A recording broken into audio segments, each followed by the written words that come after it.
వెళ్ళిపోయారు. ఇక్కడ పనిచేసే వారిని మాత్రమే, శక్తికాల వారిని మాత్రమే తీసుకుని అనుకునే పరిస్థితి ఏంటి? పని చేయగలరా? చేయలేరు. పుస్తకాలు ఉన్నారు, శరీరంలో శక్తి లేదు.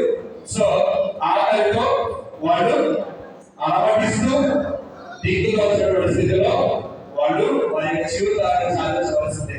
చాలా కష్టమైనటువంటి శిక్ష కదండి.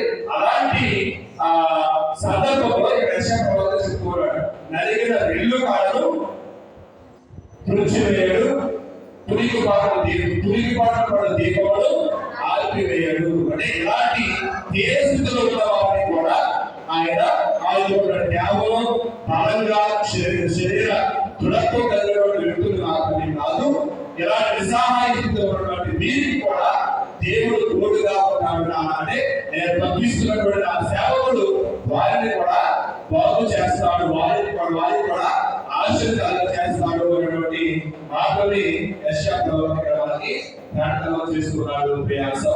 సహోదరుల అయితే ఇప్పుడు మరి ఈ విధంగా పిలువబడినటువంటి ఈ నాయకులు ఎలా ఉండాలో కూడా ఆయన చెప్తున్నాడు. చూడండి, ప్రభువైన నేను నిన్ను పిలిచినది, నీకు బలమును ఇచ్చినది, నీకు లోకమును ఇచ్చినది, నీవు న్యాయం పోలేను. చదివండి, నేను నిన్ను పిలిచాను కాబట్టి, నేను నిన్ను ఎన్నుకున్నాను కాబట్టి, నీవు నా సేవకుడు కాబట్టి నువ్వేం చేయాలి?